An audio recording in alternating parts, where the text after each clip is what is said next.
The introduction of legal regime of martial law in Ukraine is evidence of the presence of real threats to the life of Ukrainian society and the state, and the corresponding change in the balance of private and public interests, which leads in particular to the need to take legal measures related to restrictions on human rights, and the state's retreat from its obligation to them human rights restrictions on such a scale have yet to be declared by European countries.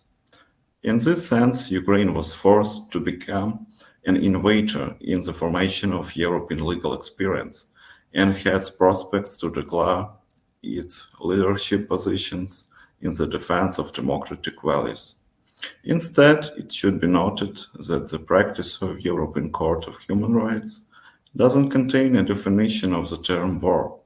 However, it seems that any case of serious or prolonged violence, mass riots, or short-term armed clashes can fall under the concept of public danger that threatens the life of the nation. When the state of emergency is introduced, the balance between the power of the state and human rights and freedoms is disturbed in favor of the state. In such conditions, the state has an opportunity to control people's behavior to a greater extent by setting limits on almost everyone's constitutionally fixed rights and freedoms.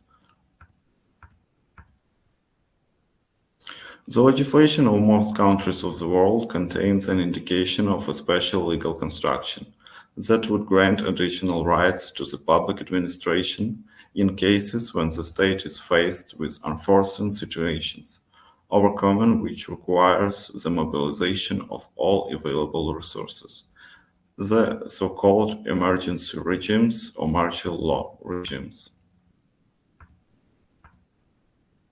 In general, the analysis of international acts proves that the list of rights that any state undertakes to guarantee in the event of a state of emergency should not contradict the minimum requirements established by the European and international community and acts.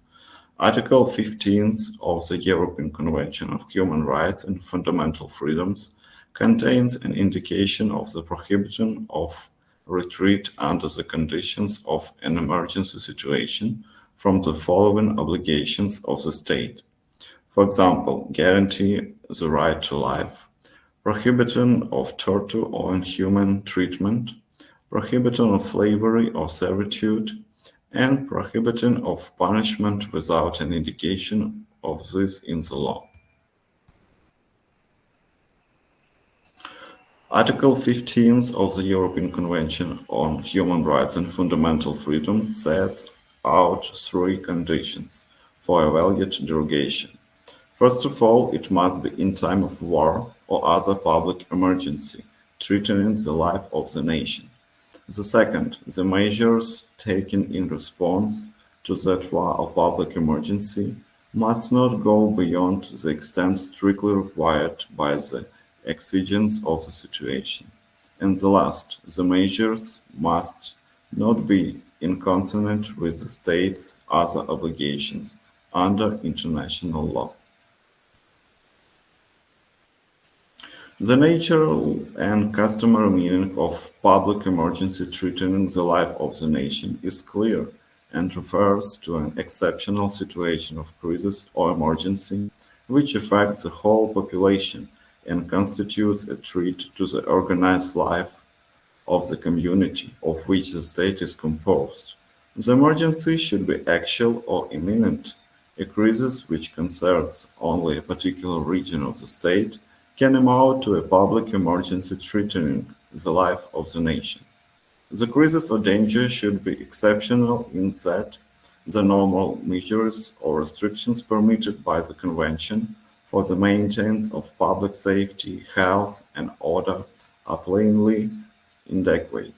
The court's case law has never, to date, explicitly incorporated the requirement that the emergency be temporary, and indeed, the cases demonstrate that it's possible for a public emergency to continue for many years. The requirement of imminence is not, however, to be interpreted so narrowly as to require a state to wait for disaster to strike before taking measures to deal with it. It falls in the first place to each state, with its responsibility for the life of its nation, to determine whether that the life is threatened by a public emergency, and if so, how far it is necessary to go in attempting to overcome the emergency. In determining whether a state has gone beyond that is strictly required, will give appropriate weight to factors such as nature of the rights affected by the derogation, the circumstances leading to, and the duration of the emergency situation. This involves considering matters such as whether ordinary laws would have been sufficient to meet the danger caused by the public emergency, whether the measures are the genuine response to an emergency situation, whether the measures were used for the purpose for which they were granted, whether the government are able to show that there is a sufficient connection between the individual case and the derogation relied on, whether the derogation is limited in scope and the reasons advanced in support of it, whether the need for the derogation was kept under review, any attenuation in the measures imposed, whether the court decided speedily on the lawfulness of detention, whether the measures were subject to safeguards,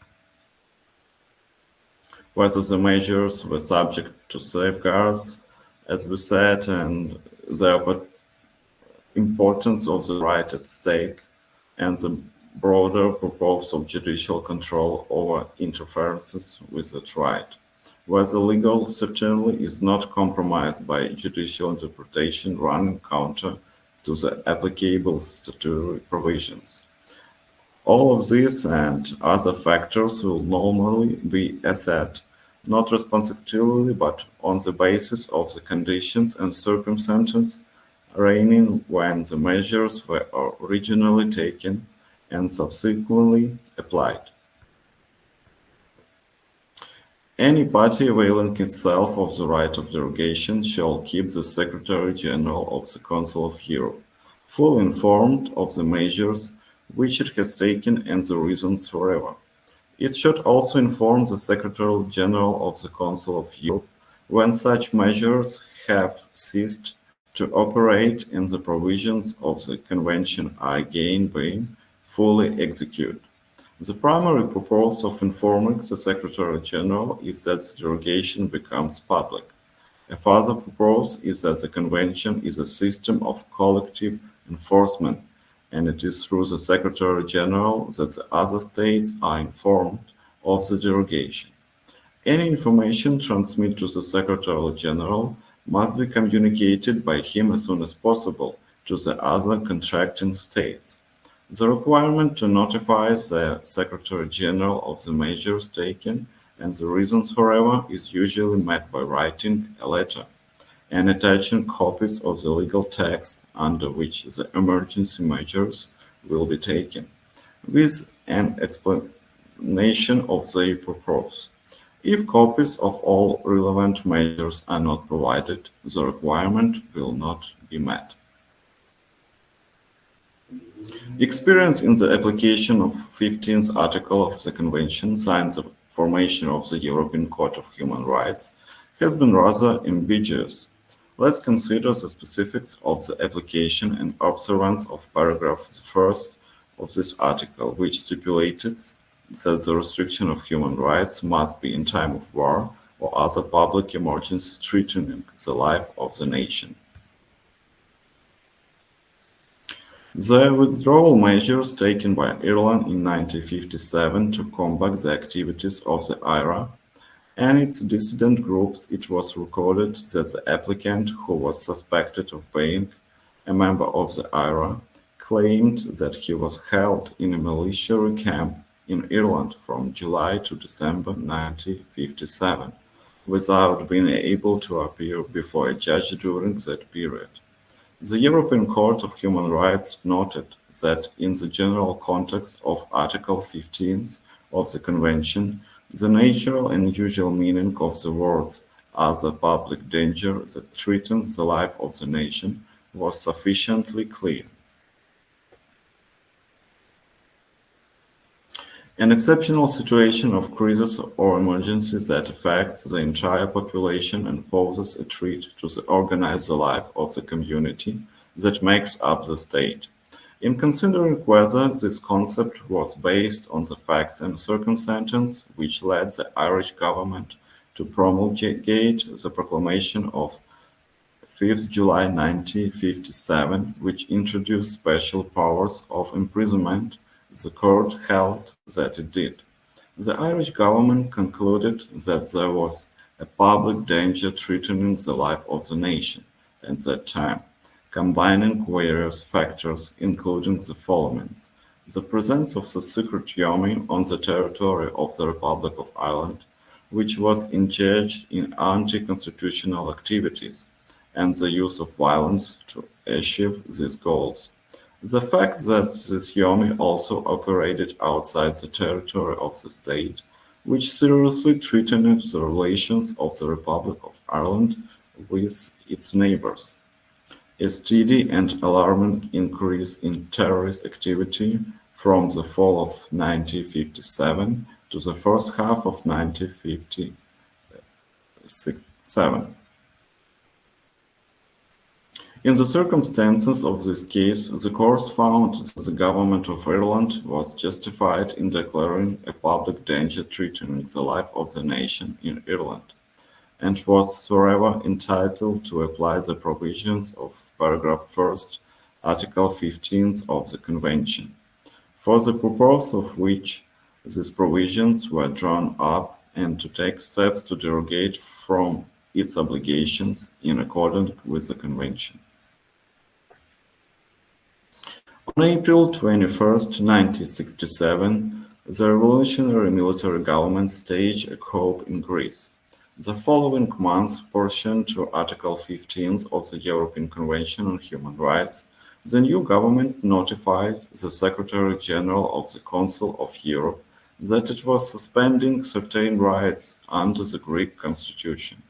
In their statement, the governments of Denmark, Norway, Sweden, and Netherlands argued that the Greek government had breached a number of provisions of the Convention, and that the conditions set out in Article 15 in order to be able to derogate from its obligations had not been demonstrated.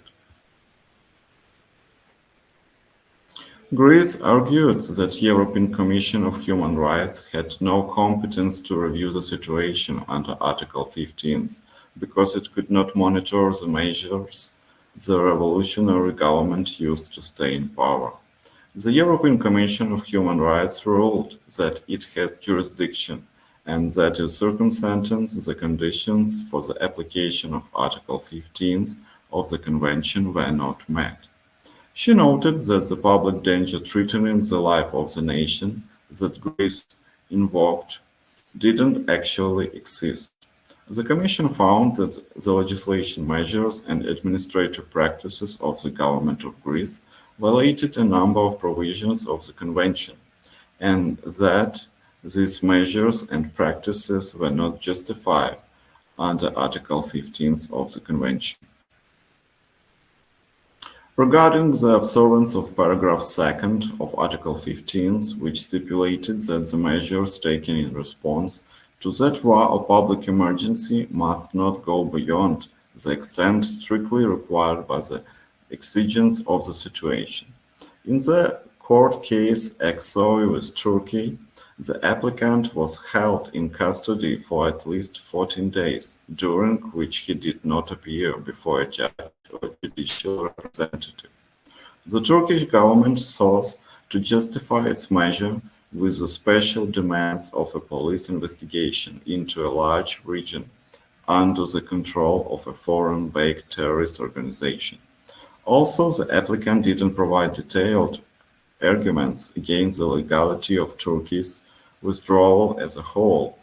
He questioned the need to detain suspects in southeastern Turkey for 14 days or more without judicial supervision. In this view, there was no risk for judges in this part of Turkey in the ability and obligation to review the legality of definition more often. With regard to the length of unsupervised detention, the court noted that the Turkish government had not provided the court with detailed reasons why, due to the fight against terrorism in southeastern Turkey. Judicial review measures were impracticable. Also, the court recognized that the investigation of terrorist offenses undoubtedly posed specific problems for the authorities.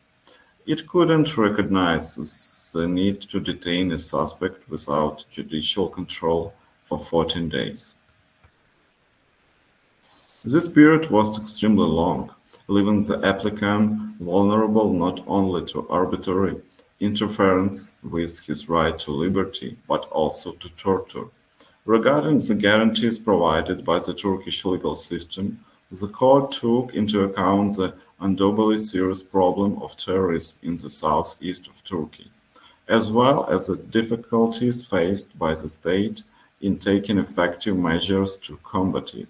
However, the court wasn't convinced that the urgency of the situation required that the applicant be held in custody on suspicion of terrorist offenses for 14 days or more without the right to correspond and communicate, as well as without access to a judge or other court representative. Regarding the observance of paragraph 3 of Article 15, which stipulates that the measures must not be inconsistent with the state's other obligations under international law.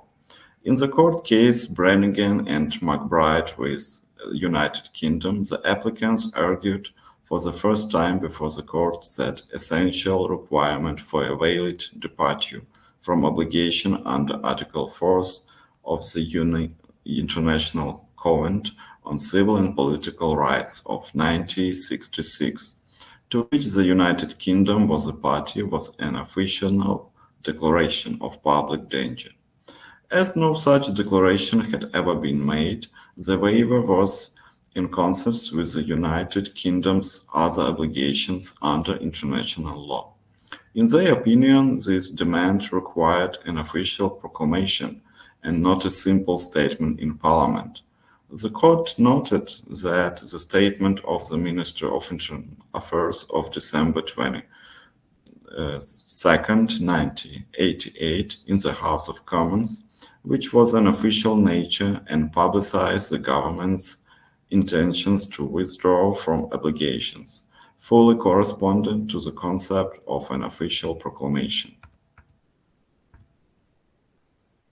In this statement, the minister explained in detail the reasons for the government's decision to withdraw and announced that the measures had been taken to notify the withdrawal in accordance with Article 15 of the European Convention and Article 4 of the International Covenant on Civil and Political Rights. In view of this, the court recognized the position of the applicants on this issue as unfounded, and also didn't find a violation of paragraph 3 of Article 5 of the Convention, the right to freedom and personal integrity. Ukrainian question. In 1991, Ukraine gained independence after the collapse of Soviet Union, and in the international level it was recognized by all countries of the world, among the first of which were Poland, Hungary, Canada, and Russia. According to the adopted Constitution of Ukraine, our state is a democratic, legal, and social state, where the people are the only source of power and bearer of sovereignty. Despite the fact that Ukraine belongs to the Romano-Germanic legal system, has joined the Council of Europe, which includes member states which combine features of both continental and Anglo-Saxon legal families, and is signatory to the European Convention on Human Rights, there is still further need for the legal reforms. Having ratified the convention in 1997, Ukraine undertook to comply with the decisions of the European Court of Human Rights. In the matter of the observing the rights of its citizens, Ukraine is obligated not only by the Constitution, but also by a number of international treaties, as the state must report on any deviation from the norm in certain form. The first global document to this effect in the history of independent Ukraine was a statement on Ukraine's withdrawal from certain obligations defined by the International Covenant on Civil and Political Rights and the Convention on the Protection of Human Rights and Fundamental Freedoms, approved by resolution of the Verkhovna Rada, Ukrainian Parliament of May 21st, 2015. In connection with the beginning of the armed aggression of the Russian Federation, a number of amendments to the law were adopted, in which it was necessary to deviate from the obligation defined by a lot of paragraphs of International Covenant on Civil and Political Rights and Convention on the Protection of Human Rights and Fundamental Freedoms. Those Ukraine retried from such international rights and obligations as to ensure that any person whose rights or freedoms as he recognized are violated should have an effective remedy, despite the violation has been committed by a person acting in an official capacity. To ensure that any person claiming such a remedy shall have his right also determined by competent judicial, administrative or legislative authorities, or by any other competent authority provided for by the legal system of the state, and to develop the possibilities of judicial way, to ensure that the competent authorities shall enforce such remedies were granted.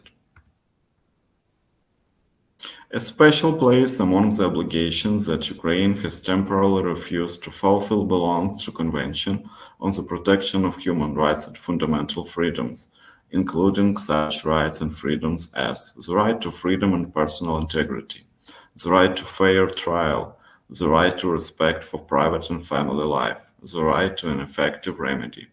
These restrictions, about which the Ministry of Foreign Affairs was instructed to inform the UNIS Secretary General, were introduced until the withdrawal of all illegal armed formations led, controlled and financed by the Russian Federation, Russian occupation forces, and their military equipment from the territory of Ukraine, restoration of full control of Ukraine over the state border of Ukraine, restoration of constitutional law and order in the occupied territory of Ukraine. On February 24, 2022, Presidential Decree number 64 on the introduction of martial law appeared, and the law on its approval was also adopted. In the act of the head of the state, only a list of articles of the Constitution was given, according to which rights and freedoms can be temporarily limited. Temporal restriction on the rights and legal interest of legal entities were also foreseen to the extent and scope necessary to ensure the possibility of introducing and implementing measures of the legal regime of martial law. However, the clarification regarding the scope of application of the derogation was later sent in the form of notification to the UNIS Secretary General. In it, Ukrainian official painted the articles of the Constitution and referred to the relevant norms of the International Covenant on Civil and Political Rights and the Convention for the Protection of Human Rights and Fundamental Freedoms, the implementation of which Ukraine refused.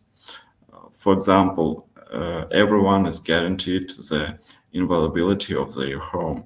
Everyone is guaranteed the secrecy of correspondence, telephone conversation, telegraph, and other correspondence.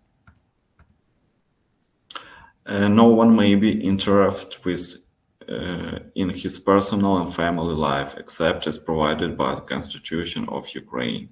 Everyone who stays lawfully on the territory of Ukraine is guaranteed freedom of movement, free choice of residence, the right to leave the territory of Ukraine freely, except for restriction established by law. Everyone is guaranteed the right to freedom of thought and speech, to freely express their views and beliefs. Citizens have the right to participate in the management of state affairs, in all Ukrainian and all local referendums, to freely elect and be elected to the state authorities and local self-government bodies. Citizens have the rights to assemble peacefully without weapons and to hold rallies, meetings, marches and demonstrations, which are notified in advance to the executive or local government.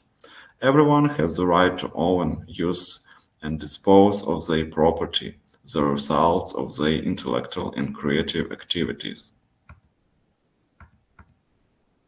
Everyone has the right to engage in entrepreneurial activity which is not prohibited by law. Everyone has the right to work, and everyone has the right to strike to protect their economic and social interests. Everyone has the right to education. After all, states can take measures to deviate from their obligations, not to the extent that this is dictated by the urgency of the situation, provided that such measures are not in conflict with other obligations under international law, and don't entail discrimination exclusively on the basis of race, color, sex, language, religion, or social origin. However, the restrictions of human rights cannot be based solely on the existence of the legal regime of martial law and be justified by it. And it seems that criteria were not taken into account when making decisions. Ukraine limited itself to a formal approach to the implementation of international norms. At the same time, it is obvious that deviating from obligations entails a violation of the established legal order, and from a legal point of view, this should not be allowed for a long time.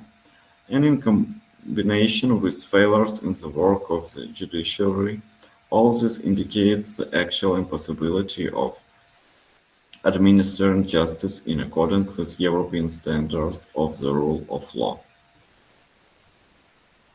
Turning to foreign experience, we note that the first attempts to legislate in current constitutions the possibility of state power to take exceptional measures in the event of an emergency can be found in the Constitution of the United States of America. In particular, Part 2 of Article 19 of this Act contains an indication that the right of the population consists in the Habeas Corpus Act cannot be limited or break by the state except when public safety requires it due to invasion or rebellion. At the same time, the right to appeal to the armed forces with the requirement to ensure public order is granted to Congress. For the first time, Abraham Lincoln resorted to a large-scale restriction on the rights granted by the American Constitution in 1863, sub the called Act relating to habeas corpus and regulating judicial proceedings in certain cases. This document led to a rather serious confrontation between the President and Congress, as the latter pointed its exclusive right to suspend the habeas corpus. However, despite the provisions of the Constitution, the head of the state has reserved the right to limit a number of rights of citizens in the field of judicial protection. The newly adopted document called the Threat to Public Safety, the reason for the suspension of habeas corpus. However, persons detained by civil or military authorities during the period of the Habeas Corpus Limitation Act were considered to be in the custody of the President. The jurisprudence that appeared on this issue after the Civil War was quite ambiguous and sometimes even directly contradictory. For example, in the case of ex parte Vallandigham, in which Senator Clement Vallandigham, the principal figure, was accused of advocating in favor of the Confederacy and sentenced to prison by court-martial by Supreme Court, refused to recognize its jurisdiction over decisions made by military courts. By contrast, in ex parte Milligan, in which four men were found guilty of conspiracy against the authorities, aiding and abetting the enemy and inciting revolt. The Supreme Court held that the courts martial had no jurisdiction for civil cases, provided there are active civil courts whose jurisdiction extends to the same territory.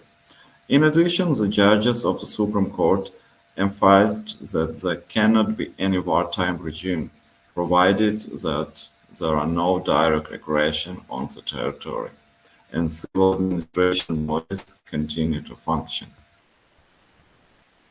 However, in 1978, Congress passed the Post-Comitatus Act, aimed at limiting the federal government's ability to use the United States armed forces to resolve domestic issues. Since then, there have been several attempts to introduce martial law in the United States.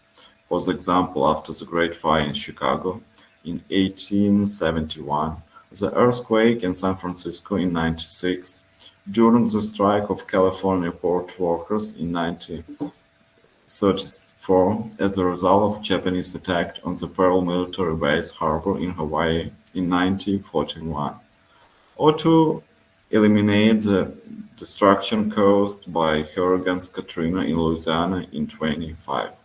However, in all cases, martial law was regional in nature, and it was introduced mostly by the governor of the respective state. In 26, in connection with the growth of the terrorist threat, the Post-Comitatus Act was modified by a new law, the Defense Authorization Bill. The later expanded the list of routes that allow the use of armed forces on the territory of the United States. In particular, from now, not only rebellion or armed aggression, but also the need to eliminate the consequence of natural disasters, combat a terrorist attack, an epidemic, etc., can become the basis for introduction martial law. The Canadian Charter of Rights and Freedoms was proclaimed and came into force on 17 April 1982, giving Canadians for the first time constitution, all ensuring individual rights. The rights and freedoms protected by the Charter are not absolute, but are subject to two different and express kinds of exception or limitations. First, there is provision for Parliament or the provincial legislatures to opt out with regard to the guarantees of fundamental freedoms and legal and equality rights. They may do so by expressly declaring within a statute that it shall operate despite a specified provision or provisions in the Charter. Such a declaration may remain in effect 4 to 5 years and is renewable. So the doctrine of parliamentary sovereignty is not dead in Canada, but has simply become an exception rather than the rule. The second form of limitation is found in Section 1st of the Charter, which provides the Canadian Charter of Rights and Freedoms guarantees the rights and freedoms set out in it subject only to such reasonable limits prescribed by law as can be demonstrably justified in a free and democratic society. In expressly providing for certain legal restrictions on constitutionally guaranteed rights, the Charter broke with the approach of the American Bill of Rights and the Canadian Bill of Rights. The latter is a previously exciting Canadian federal statute dealing with fundamental freedoms and legal and equality rights within the limit of federal legislative jurisdiction. The guarantees of rights and freedoms in both of these instruments are framed in absolute terms. The Charter's approach reflects that of several international human rights documents, including the Universal Declaration of Human Rights, the European Convention of Human Rights, and the International Covenant on Civil and Political Rights, documents which had an important influence on the drafters of the Charter. Also, another era in which the international human rights treaties are considerably more explicit than the Canadian Charter is that of government powers to derogate from rights and freedoms in time of war or other public emergency threatening the nation. The International Covenant and European Convention limit the use of emergency powers through a number of requirements. First, there must exist a public emergency that threatens the life of the nation. Second, the measures taken in derogation of rights and freedoms are justified only to the extent strictly required by the exigence of the situation, and the measures must not conflict with other obligations under international law. They also may not involve discrimination only on the ground of race, color, sex, language, religion, or social origin. The prohibition against discrimination in emergency measures is expressly provided in the International Covenant derogation provision and is further implied by general non-discrimination clauses in both treaties, which will be discussed below. It is clear that a state's assessment of these requirements, such as existence of an emergency or the need for particular measures, is subject to judicial review, allowing, however, for a wide margin of appreciation. The final limitation on emergency powers is found in the concept of not clear rights. Both the European Convention and International Covenant exclude certain rights from the derogation powers of the states. These rights must be fully respected even in the event of a public emergency. Under the European Convention, the notable provisions are the right to life, along with the prohibitions against torture, inhuman or degrading treatment or punishment, slavery or servitude, and retrospective criminal legislation. The International Covenant includes in its list of not clear article all this said above, as well as a prohibition against imprisonment for inability to fulfill a contractual obligation, the right to recognition as a person before the law, and the right to freedom of thought, breast, and religion. The Charter contains no express provision for emergency power. This, in absence of express declaration in enabling legislation under the opting-out provision, the validity of such powers would be tested by Section 1. The exit enabling legislation is the War Measures Act. This act provides that a proclamation by the governor in council is conclusive evidence that the war invasion or insurrection, real or appropriate, exists and has existed for any period of time therein stated, and of his constituents. The governor in council is improved to do and authorize such acts, as he may be reason of the existence of real and appropriate war, invasion, or insurrection deemed necessary, or advisable for the security, defense, peace, order, and welfare of Canada, including censorship, arrest, detention, exclusion, and deportation. While the Act proposed to exclude complete jurisdictional review of both the existence of an emergency and the measures required to meet it, the courts have accepted this only in the latter regard. This is because under the division of subject matter jurisdiction in the Constitution of Canada, Parliament can only exercise powers as broad as those in the War Measures Act in time of national emergency. The powers affect property and civil rights subject matter normally within exclusive provincial jurisdiction, and Parliament is empowered to override this under peace, order, and good government. Authority only in the event of emergency.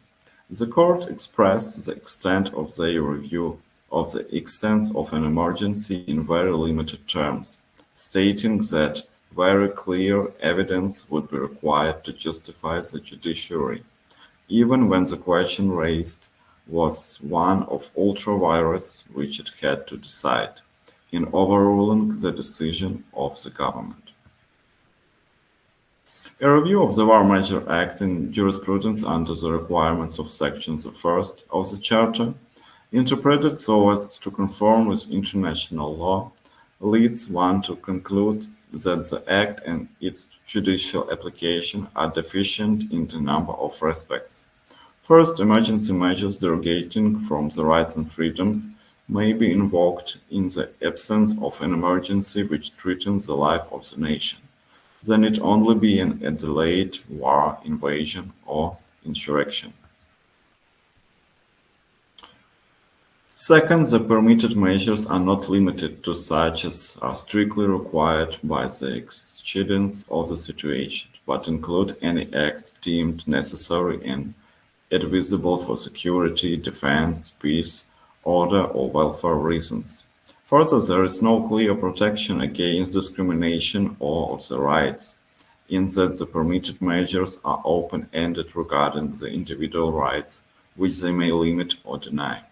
Finally, judicial review is excluded so far as the particular measures are concurrent and very limited with regard to the extent for emergency.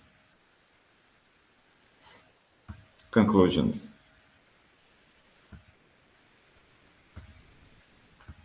Restrictions of human rights and freedoms in the institution of law, which consist of a large number of interconnected, mutually agreed norms of constitutional, criminal, civil, administrative, environmental, and other branches of law, which establish the order, sub-rates, conditions, legality, mechanism of content, narrowing the scope of human rights. The establishment of martial law as a state response to certain negative environmental factors of both natural, epidemics, natural disasters, man-made disaster, etc., and social, armed aggression, rebellion, mass riots, terrorist acts. Origin is characteristic of most countries of the world. The introduction of martial law usually involves the possibility of involving the armed forces as the most organized part of the state to promptly respond to the challenges facing such a state, as well as the establishment of a number of measures that limit the scope of the rights and freedoms guaranteed to citizens by the state. Ukrainian legislation and legislation of most states of the world do not contain detailed instructions on what treats are sufficient for the introduction of martial law. However, the practice of the European Court of Human Rights shows that such treats must be necessary and extraordinary and require the involvement of military formations to award them. The basic rights and freedoms that must be guaranteed by the state are the right to life and bodily integrity, the right to a fair trial and the principle of the presumption of innocence, the equality of citizens before the law, and the right not to be discriminated against. Restriction of the remaining rights and freedoms is one form or another is allowed by the legislation of foreign countries. The author considers it expedient to clarify the list of grounds for introducing martial law. For example, by clarifying the wanting legislative practice regarding the grounds for introducing martial law, that the threat must be real, inviolable, and extraordinary, as well as establishing an executive list of grounds for introducing martial law, in particular, a military threat or an attack on the state. A military threat should be understood as the action of another state, extremist, religious, or separatist movements, organizations based on the territory of other states, which indicate a real intention to use force against the sovereignty, independence, and territorial integrity of the state.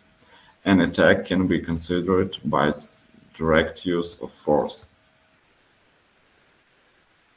The list of actions that constitute a military threat or attack, if directed against the state, can include declaration of war, concentration of armed forces of another state along the state border, emergence of centers of armed conflicts, mobilization in neighboring states, activation of international terrorism, invasion of armed forces of another states, missile and air strikes, opposition to the armed forces of other states, provision of territory for deployment of the armed forces of a state planning aggression, invasion of the territory of the state by armed groups, irregular forces, and mercenaries.